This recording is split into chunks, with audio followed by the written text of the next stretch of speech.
सरकार जो 5 trillion economy की बात करती है, दुनिया की तीसरी चौथी अर्थव्यवस्था की बात करती है, उत्तर प्रदेश सरकार भी दावा कर। सर एक मिनट सुन लीजिए, इन कर्मचारियों को स्थायी किया जाए, स्थायी कर्मियों की जो सुविधाएं हैं, सेवाएं हैं, स्वास्थ्य। आप बोलिएगा नहीं तो कर लो यार, करोगे।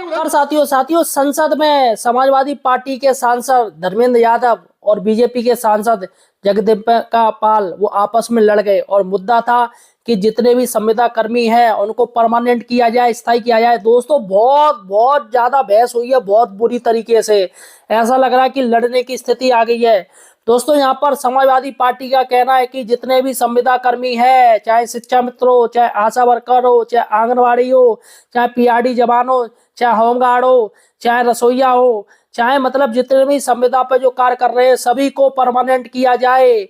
सरकार को पॉलिसी चलानी चाहिए, जिस पर दोस्तों पक्ष और विपक्ष में बुरी तरीके से लड़ाई हो गई और लड़ाई दोस्तों बहुत ज्यादा हो गई। आपको मैं वीडियो दिखाने जा रहा हूं संसद का। अतः दोस्तों सही और सटीक जानकारी के लिए आप हमारे चैनल एम्प्लॉयड हेल्पर को सब्सक्राइब कीजिएगा और मुझे कमेंट सेक्शन में जरूर लिखिएगा आप किस विभाग में हैं, किस विभाग में आप संविदा कर्मी हैं और कार्य कर रहे हैं, कितने साल से आप कार्य कर रहे हैं, ये भी मुझे कमेंट सेक्शन जो बताइएगा। सभापति जी, मैं आपके माध्यम से उत्तर प्रदेश के 18 लाख से ज्यादा और देश के कई करोड़ संविदा कर्मियों की समस्याओं को आपके बीच रखना चाहता हूं। सभापति जी, संविदा कर्मियों की नौकरी की असुरक्षा, वेतन की कमी, नियमित लाभ नहीं मिलने से बहुत, सभापति महोदय, मैं समझता हूं समाज में सबसे परेशान, उपेक्षित, निरीह हैं। सभापति जी, आशा बहुओं को केवल 2,000 रुपए मिल रहे हैं, रोजगार सेवकों को केवल 8,850, शिक्षा मित्रों को केवल 10,000, आंगनवाड़ी को केवल 5,000, सहायकों को केवल 2,700 और अनुदेशकों को केवल 8700, पंचायत शाखा को केवल 5,000, रसोइयों को केवल 2,000। सभापति महोदय, ये है उनकी मानदेय।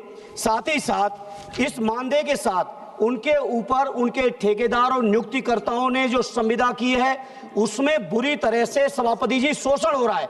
सभापति जी सुन लीजिए, बहुत गंभीर मामला है और देश के अंदर सेवाओं में सबसे आगे हैं। अभी एसआईआर में सबसे ज्यादा यही लोग लगे हैं और कई एक की आत्महत्या कर चुके हैं, इनको हार्ट अटैक हो चुका है। इसलिए सभापति जी मेरी एक दो मांग सुन लीजिए, सभापति, मेरी सीधी मांग है, केंद्र सरकार जो 5 ट्रिलियन इकोनॉमी की बात करती है, दुनिया की तीसरी चौथी अर्थव्यवस्था की बात करती है, उत्तर प्रदेश सरकार भी दावा कर। सर एक मिनट सुन लीजिए, इन कर्मचारियों को स्थायी किया जाए, स्थायी कर्मियों की जो सुविधाएं हैं, सेवाएं हैं, स्वास्थ्य लाभ है, बीमा,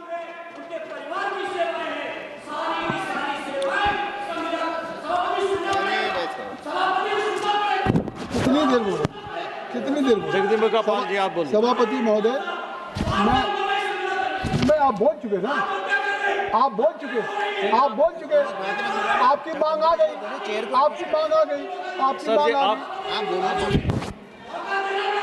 तो मांग कर लो ना, बोलो ना, आप उनसे बात क्यों करें?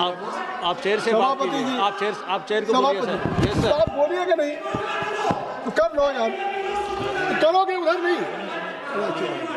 हम आपको मौका देंगे, आप बैठिएगा। आप 30 सेकंड में आप डिमांड रखिए, आप अपना डिमांड एक महीने में एसआईआर कराएंगे, उन पर सुविधाएं नहीं देंगे, ये सभापति जी बर्दाश्त नहीं कर पाएंगे। इसलिए उनको स्थायी करिए, उनको सारी की सारी जो सेवा शर्तें हैं वो शर्तें दीजिए। ये सर।